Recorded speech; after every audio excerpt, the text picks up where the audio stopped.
febre puerperal era uma doença conhecida desde a antiguidade. Descrições detalhadas dos seus sintomas já haviam sido feitas pelos médicos hipocráticos, mas durante muito tempo sua incidência limitou-se a casos raros, aleatoriamente distribuídos. Esse é Semmelweis, cursou medicina na Universidade de Viena e tem especialidade em obstetrícia. Logo após se formar, trabalhou no Hospital de Viena, no Centro de Maternidade, no qual fazia autópsia em cadáveres.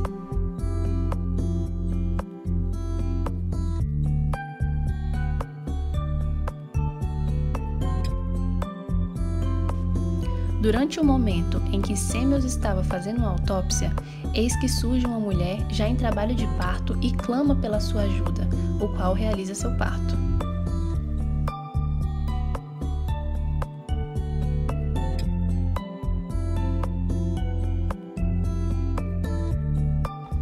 Naquela época, ocorria uma grande epidemia de febre puerperal, que levava à morte de uma grande proporção das mulheres. A falta de cuidados na hora do parto era tão grande que a mãe da paciente ajuda no momento da realização cirúrgica. Após sua volta para casa, a paciente apresenta seus primeiros sintomas. No que vai de encontro ao berço, encontra o seu bebê morto.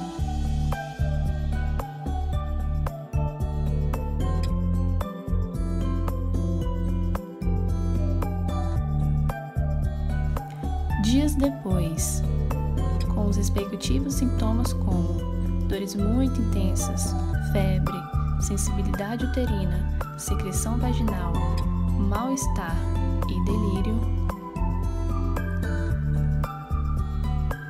a paciente morre. Após perceber a prevalência da infecção nas mulheres, Semmelweis se questiona: o que será que está causando isso? Foi então quando Semmelweis decidiu observar e tentar encontrar uma causa para o ocorrido.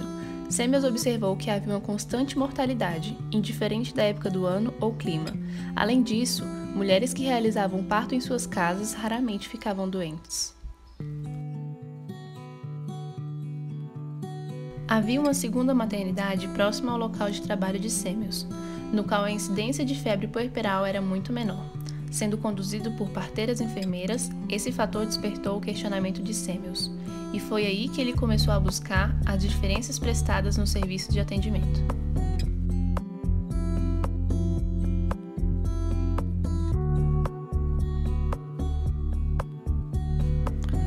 Várias hipóteses de causa estavam sendo testadas por Semmelweis.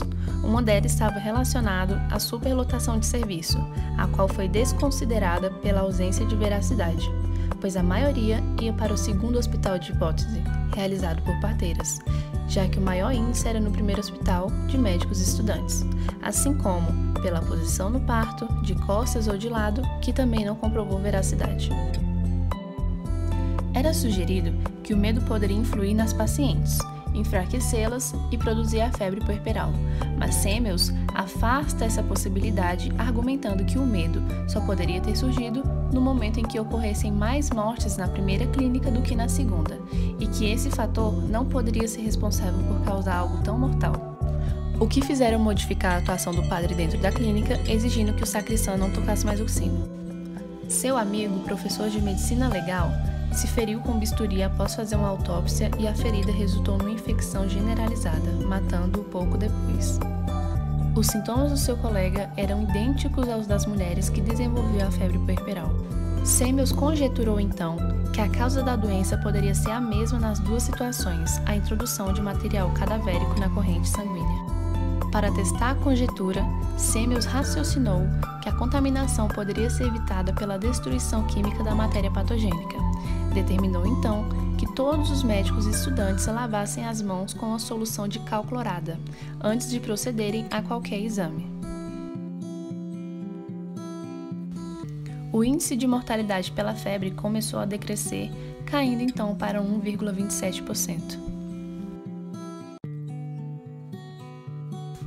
A hipótese de contaminação por material cadavérico também dava conta de outros aspectos da situação, principalmente os índices de mortalidades mais baixos verificados anteriormente no segundo serviço, onde as pacientes eram atendidas por parteiras cuja atividades não envolviam dissecação de cadáveres. Uma explicação análoga valia para o caso dos partos de rua ou em casa.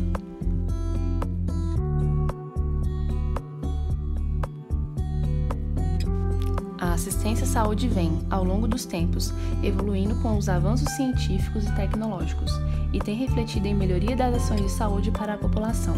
Porém, se por um lado se observa o desenvolvimento científico-tecnológico nas ações de saúde, por outro, tem-se observado que problemas antigos ainda persistem, como é o caso das infecções hospitalares atualmente.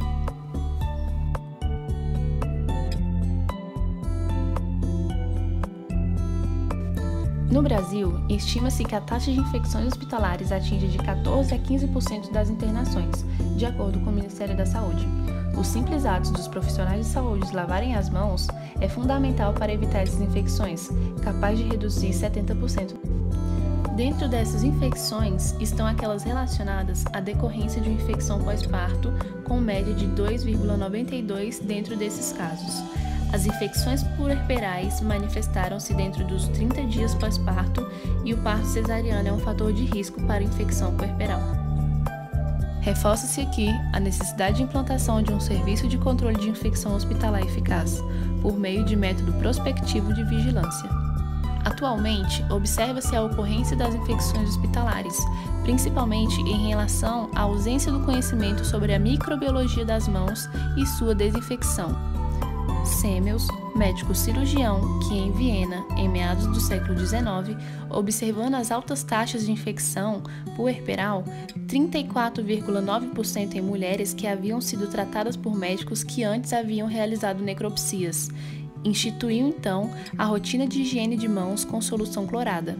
Neste simples ato, conseguiu reduzir as taxas de infecções de 14,4% para 1,3% em um período de 7 meses dentro do seu campo de estudo. Com isso, os métodos de biossegurança utilizados atualmente são eficazes para a realização dos procedimentos cirúrgicos.